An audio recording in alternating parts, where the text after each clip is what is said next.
Could this man lead to the downfall of Vladimir Putin? While the world watches the front line in Ukraine, another war is being fought inside Russia, one for truth, for power and control. This file tells the story of Pavel Durov, the elusive tech billionaire behind Telegram, hailed by some as the man who built the one platform paranoid Vladimir Putin couldn't silence. But is it really that simple? Is Durov a fearless defender of free speech, or is there more to the story? That's why we're sitting down with Bill Browder, one of the Kremlin's most outspoken enemies, to get his take. Pavel Durov co-founded Contact in 2006. It is another Russian social network. Since then, he has left Russia, moved to Dubai, founded Telegram with his brother, got on Forbes' billionaire list in 2023, and was arrested a year later by anti-fraud police in France. He was then released and allowed to return to Dubai. What has Durov been doing since then? Bill, both you and Pavel Durov are persecuted by the Kremlin in one way or another. Your fight with the Kremlin is very personal. Until 2009, you were one of Russia's largest investors. That is until your attorney, Sergei Magnitsky, was killed for uncovering one of the biggest corruption schemes within Russia. Do you in any way identify your struggle with Pavel Durov's? Well, my struggle is quite different than Pavel Durov's struggle. So after Sergei Magnitsky was murdered by the Putin regime, I went on a mission to get justice for him, which led to the passage of a piece of legislation called the Magnitsky Act, which freezes the assets and bans the travel of human rights abusers and crooks inside the Putin regime. Putin really hated that because he's a human rights abuser and a crook, and he went after me personally with death threats, kidnapping threats, 8 Interpol arrest warrants, extradition requests, and all sorts of other nastiness in order to get me back to Russia, to torture me and to kill me like he did Sergei Magnitsky. Pavel Durov, according to reports, and I don't have access to his travel records, during this time when he was supposed to be an enemy of the Kremlin, traveled back to Russia, I believe, according to these reports, more than 50 times. And so if he was such an enemy, knowing what they do to enemies, why was he allowed to go in and out without being arrested, without being tortured, without being killed, like real enemies experience under the gaze of Vladimir Putin?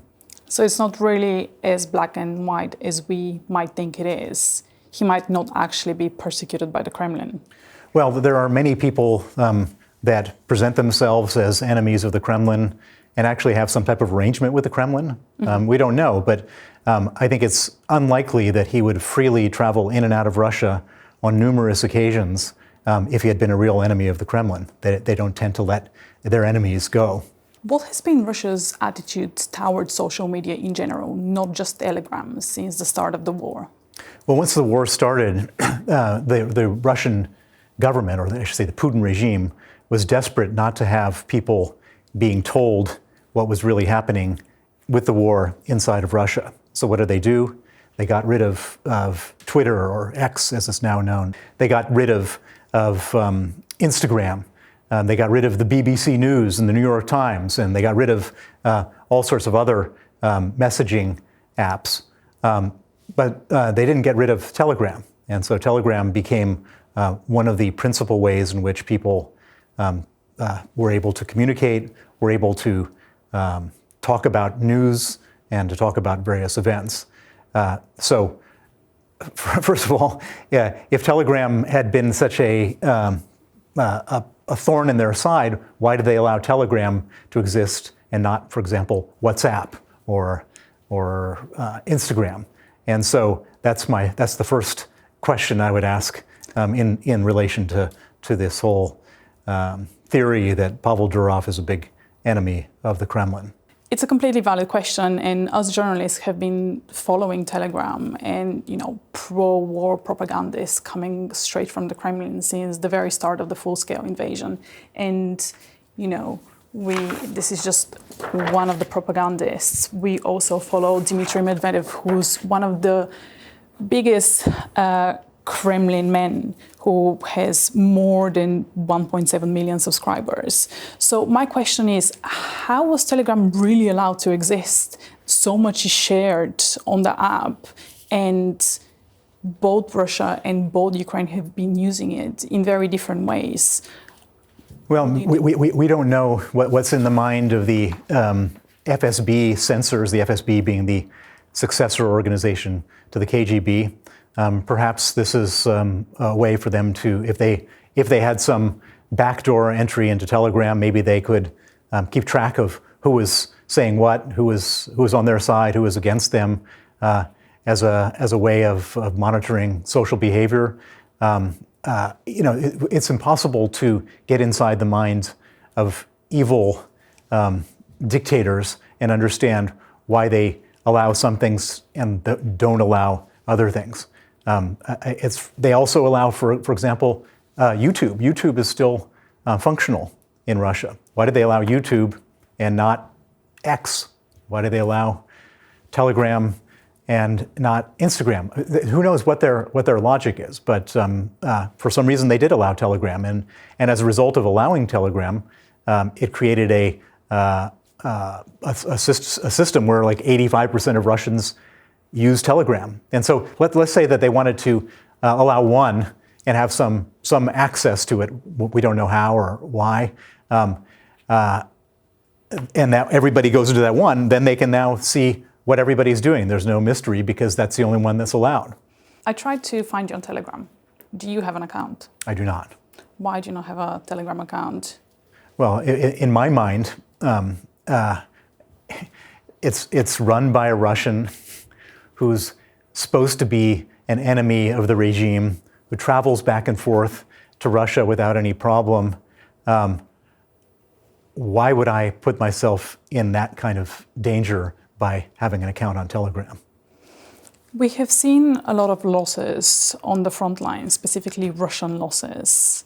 Do you think Telegram is any way responsible for it? You can just see some screen grabs here of what we're seeing inside Russia and on the front line. What role does Telegram play?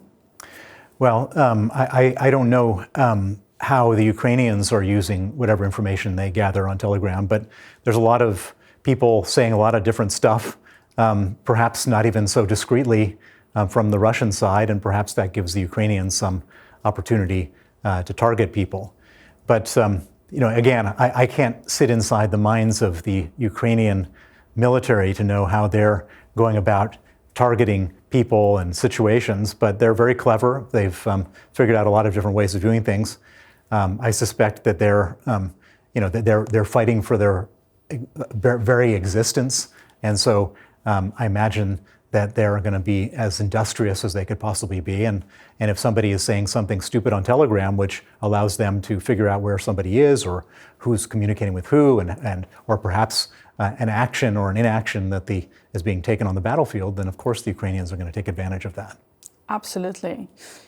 It's an interesting point because we have seen, for whatever reason, we have seen a ban on Telegram inside Russia. How are Russians reacting to it? We have seen some people very sarcastically unfurl these large maps of Moscow in the metro station, and apparently some people were using walkie-talkies. And that's not only to do with the Telegram ban, but how are Russians reacting to this?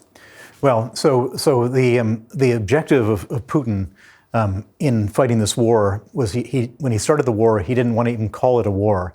He wanted to call it a special military operation. And in fact, if you even were found guilty in public of calling it a war, you got sentenced to 8 years in jail. Why was he so determined not to call it a war and to call it a special military operation? In order to convey to the Russian people that your life, this is some kind of thing in a faraway land, a special operation, has nothing to do with you. There's no sacrifice that needs to be made. You can just live your life normally. You can be as cynical as you want to be, no problem. All of a sudden, things are starting to affect people in Russia in ways where you can't come to any conclusion other than it's a war. And if all of a sudden, if the government turns off the internet, or if the government bans the one social media that you were allowed to use, then all of a sudden people get angry and it starts to affect them personally. And I think that's why you're starting to see people grumble and say, well, actually, we're making sacrifices. What are these sacrifices for? What are we gaining from these sacrifices? Why is this in our interest? What's in it for us? Because the Russian population is an extremely cynical population. They've trained everybody to say, don't worry about big issues, don't worry about idealism, just worry about what's in it for you. And all of a sudden they're saying, okay, what's in it for me? And they're getting mad because you can't communicate with your friends. You can't order a taxi because you can't use the mobile internet. Your flights start getting canceled because there's Ukrainian drones swarming Moscow airspace. And all of a sudden it's like, well, how does this help me? Why is this good? Who's in charge? Oh, it's that guy Putin. And so this is not good for Putin. This is the first time that people are starting to see that it really does affect them, that the Muscovites can't just go out and party in the nice restaurants and have a good time and just ignore the fact that Ukrainians are being massacred just across the border. It's really interesting what you're alluding to, and I definitely want to ask you about the popularity of Putin right now in Russia. But first I want to ask you about the mass blackouts, and particularly in cities like St. Petersburg, in Moscow. We've seen mass blackouts for a short amount of time in other towns and cities, but not in St. Petersburg and Moscow. And this is really affecting the elites. How is that different to what we've seen previously? Well, the elites are the elite. And I mean, Russia is run by one guy, Vladimir Putin. There's no democracy, there's no council of ministers, there's no institutions, just one guy. But to the extent that he's worried about things, he's not worried about being voted out, because there's no voting that happens in Russia. He's worried about either a general uprising that people get so angry, or he's worried about a palace coup. And he's got to be particularly worried about a palace coup among the elites, because they're the palace. And so to the extent that regular people are getting angry, both the general uprising can happen or the palace coup can happen. And so Putin is in a much weaker position now than just about any time I can remember since the beginning of his presidency. Russia is well familiar with palace uprisings. So this is definitely something that we're going to watch from a distance because we can't report from inside. But I also wanted to ask you, what is the Kremlin's big plan with this? What is it trying to achieve? It's obvious that people are, as you said, grumbling about it. Well, so what Putin is generally trying to achieve is avoiding either a general uprising or a palace coup. And I go back in time. So he's a dictator. He's a dictator that doesn't have a judiciary, doesn't have a media, doesn't have laws that he has to adhere to, doesn't have democracy. But he's a dictator. And a dictator can lose their position because either the general population isn't happy, and if Putin can kill Alexei Navalny, the head of the opposition, or Boris Nemtsov before Alexei Navalny, but he can't kill 1 million people marching on Red Square. And so that's what... We have seen protests previously. Yeah, well, in 2012, there were big protests, but he was able to figure out how to clamp down and get rid of that. But his big fear has always been that the people of Russia, at some point, for reasons that he won't be able to predict or expect, will rise up. And so if you're a dictator who's been around for a long time, and you don't know when your people are going to rise up, what's the best strategy to make sure they don't rise up? And the answer is very simple. It comes straight out of Machiavelli. Find a foreign enemy and start a war. Okay. The Ukrainian people have never had any fundamental problem with the Russians or vice versa. They were all intermarrying, very similar culture. Life was sort of carrying on. And one day, the Russians made up this story to say that the Ukrainians were Nazis, they were fascists, they were going to kill Russian-speaking people, and as a gesture of humanity, Russia was going to go in and tamp this down. And they put this out on television, and they brainwashed the people into thinking that the Ukrainians are enemies, and then they started a war. And the war is not because there's any fundamental disagreement between these people. Of course, now there is, but before there wasn't. They manufactured this disagreement so they could have a war, so Putin could have a war, so that people were angry at somebody else other than being angry at him. Because if they get angry at him, then 1 million people in some scenario could march on Red Square. And it doesn't matter whether you have a general election or not. If 1 million people march on Red Square, you don't really have much of a choice. As the dictator, you've got to run. And there's probably no place that Putin can run to. It's not like, the Ukrainian crook running to Moscow or the Syrian dictator running to Moscow. There's no other country that would take Putin. Everyone's running to Moscow at some point or Yeah, another. but there's no place that Putin can run to because there's no place after he's gone that would protect him if he ran to that place. And so he's kind of in a desperate situation for his own health and survival. He needs to have somebody to be angry with. War is a good way to be angry. The Ukrainians are the enemy. And so that's what this whole thing is all about. But the thing is that it wasn't supposed to go like this. It wasn't supposed to be a 4-year war with 1.4 million casualties on the Russian side. This was supposed to be a 3-day war in which they could raise the Russian flag in Kiev and his popularity would surge, and then he could ride off of the nationalism that came from that for a few years until he had to start another war. Speaking of desperate situations, I wanted to talk about the strikes in the heart of Russia. We have just seen Putin declare a ceasefire over its Victory Day parade on May 9th. And I want to ask you about that because I think the general concern from the Kremlin is that we're going to have strikes from Kiev to Moscow on Victory Day parade at a time when tanks are being rolled out. So currently Putin has called a 2-day ceasefire to cancel all the tanks in the biggest military parade in the country. Desperation? Well, I mean, you missed out on one thing. Oh, tell me. Which is that Putin right now is hiding underground in a bunker.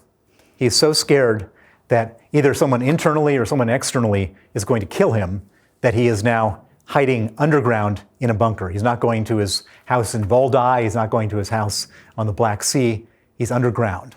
And that tells you how desperate the situation has gotten for him. And of course, the internet blackout is all about his fear of people rising up. And the Telegram ban is all about his fear of a bunch of people communicating with each other about something and then using that to maybe march on Red Square or whatever.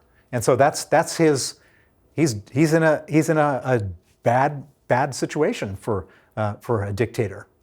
So we have the Telegram ban, we have the mass blackouts, leaving people to use huge maps on the metro. We have potential strikes from Kiev on Moscow. We also have these strikes, Ukrainian strikes, deep in Russia on oil refineries. We have seen footage, and it's some of the most outstanding footage we've seen in recent weeks. Is Putin, in one way or another, being exposed as a weak leader? Absolutely. I mean, I think he's been exposed for the last 4 years as being a weak leader. Here, Russia was supposed to be, other than the United States, the second most powerful military in the world. Allegedly. That's where they were. That's how they presented themselves. And the second most powerful military in the world was held back by a country 1/10 their size, with 1/10 their resources, and they've been held back completely at enormous cost to personnel. 1.4 million soldiers either killed or maimed, at an unbelievable cost to the economy. The Russian economy is in a complete disaster. And all of a sudden, the Russian superpower myth has been fractured. And it's not just the military. Putin was supposed to be this unbelievable ally for the bad guys. If you were a bad guy and you wanted to have somebody stand by your side, another bad guy, you could go to Vladimir Putin. And that didn't help Bashar Assad. That didn't help Maduro. That didn't help the old Ayatollah in Iran.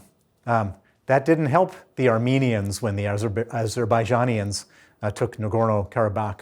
That didn't help the regime in Mali, in Africa, that was supposed to be protected by Russia. There's all sorts of places where Putin was projecting power internationally, and the whole thing turns out to be a joke, that Putin can't do anything. And so there's something that back when President Obama was the president of the United States, which he said, which really upset Putin, which is that Putin is not a superpower, he's a weak regional power. And that's what we're seeing objectively with the strikes on the oil refineries, with the allies, with the all these other things that closing down their military parade. It's not the actions of a superpower. I'm so happy you reminded me about the economic impact, because amongst everything, it feels like the economic impact on Russia and Russians is being left behind. But when you tally it all up, are we seeing more and more cracks within the Kremlin? Do people still believe in Putin's power to bring this war to an end, and to bring it to an end for Russia to actually win? Well, Russia's not going to win. What the Ukrainians have figured out how to do, and they've recreated modern warfare, is hold the Russians back, not with personnel, but with drones. And they've gotten so good at drone warfare that on the front line, within a 40-mile radius, any Russian that enters into that front line will be killed by a drone. They make no progress. In fact, if you look at the charts, they're actually losing territory right now. And so there's no chance that Putin can win. He's stuck. He's in a frozen conflict. During the winter, he said, okay, I can't get across this front line because the drones kill everybody. But what I'm going to try to do is blow up heating stations in Ukraine. And it's a cold winter in Ukraine, cold in Russia too. I'm going to blow up the heating stations, so all these 20-story apartment blocks that everybody lives in Ukraine, these concrete apartment blocks, they can't go up in the elevator, and they because the electricity doesn't work and they don't have heat. They're living in freezing apartments, hoping that he would freeze the Ukrainians into submission. And they didn't freeze into submission. Now the winter is over, and now the Ukrainians, because Donald Trump has cut off military aid to Ukraine, the Americans can't tell the Ukrainians who to target, who not to target, where not to target. And so the Ukrainians are saying, well, if the West is not going to sanction Russia's oil, we'll sanction Russia's oil. And that's what this picture is. That's what this picture is the Ukrainians not being held back by anybody, hitting these major economic entities, and not just these oil refineries. They're also hitting oil export terminals where the oil goes to go out to the West. There's the Ust-Ilimsk terminal on the Baltic, which was on fire. There's the Tuapse terminal that was on fire. It's now becoming really disastrous for Putin, and not just the economic impact, but the symbolic impact. Everybody, I was thinking about getting one of these pictures and putting it on my wall because it's just so symbolic. Get it framed. Yeah, exactly. But it's so hard to choose from because there are so many good ones. There are many good ones. Which oil strike do you pick for your wall? Yeah. I'm so pleased you mentioned the desperate move, because I do think it was a desperate move trying to freeze out the Ukrainians, because I know Kiev was particularly badly affected. Jumping back to Telegram. The Kremlin has tried to introduce this state-owned, state-regulated app called Max. Have you had a look? Have you? Well, I've signed up right away. So. I thought so. I'll befriend you.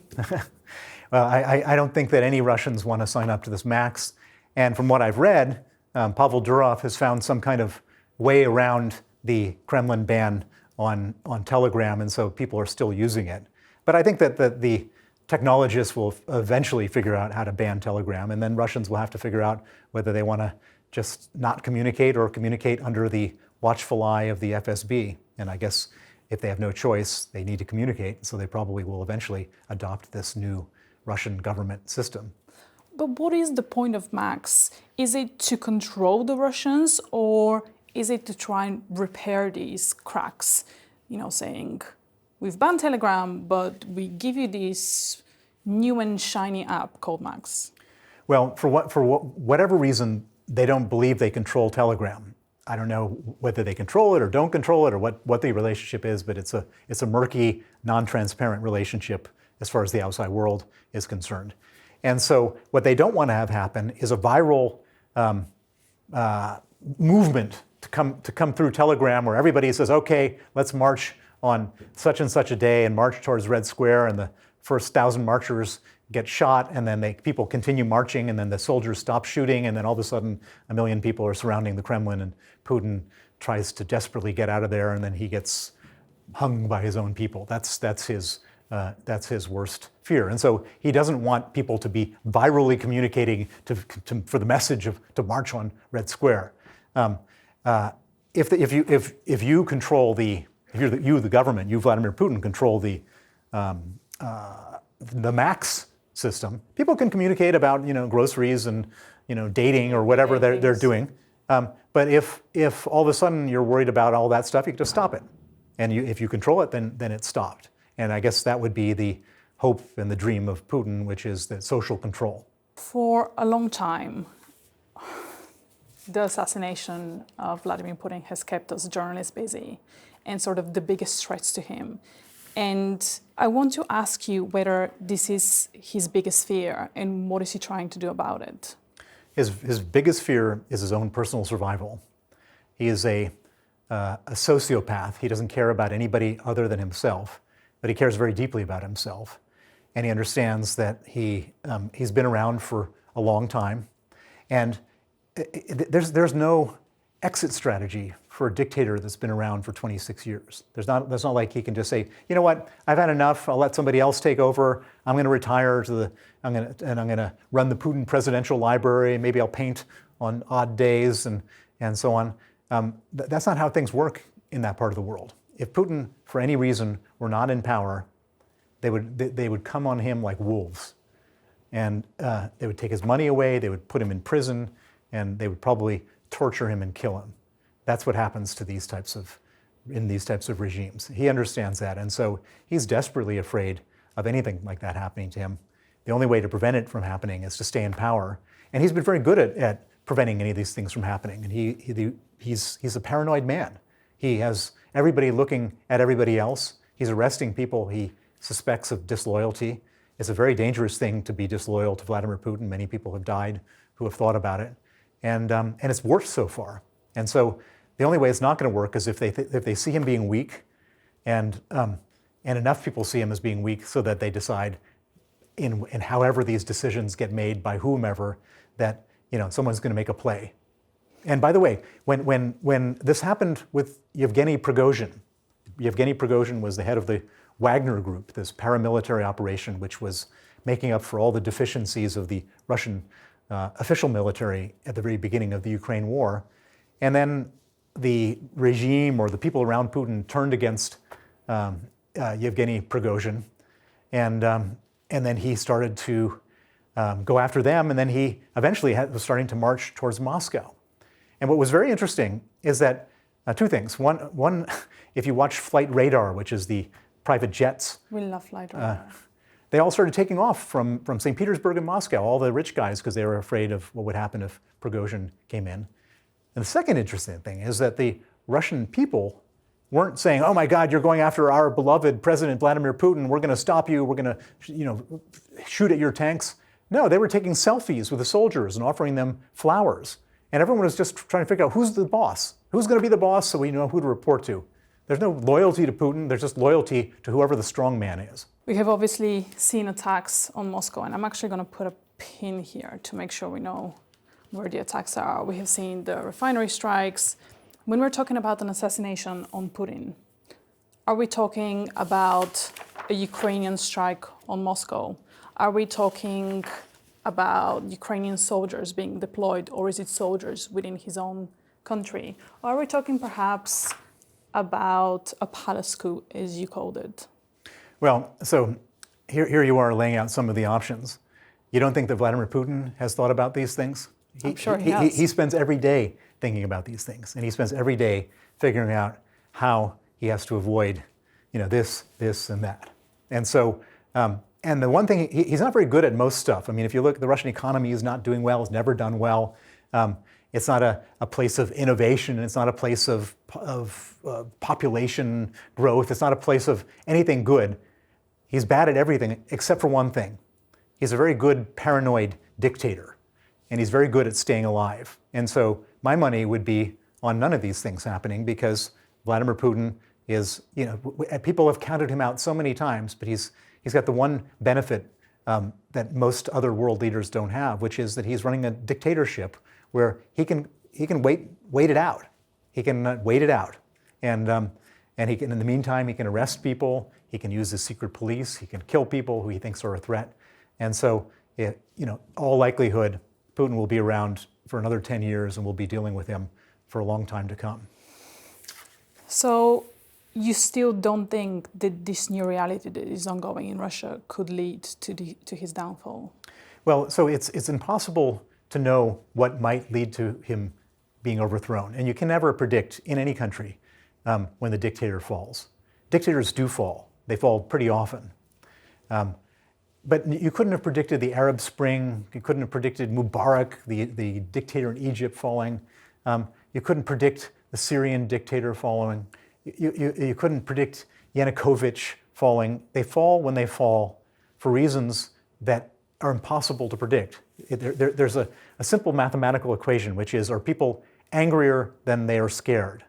But to measure that is impossible. And to know how it all happens, and it happens quickly when it happens, it's impossible to predict. What I can say is that none of these guys live forever. They all fall eventually. Sometimes they fall from natural causes, sometimes they fall from being overthrown. But dictators fall. But does that mean that Putin is going to be falling in the next 2 weeks or 2 months or 2 years? I think probably not. But who knows? Nobody knows. He doesn't know. I don't know. You don't know.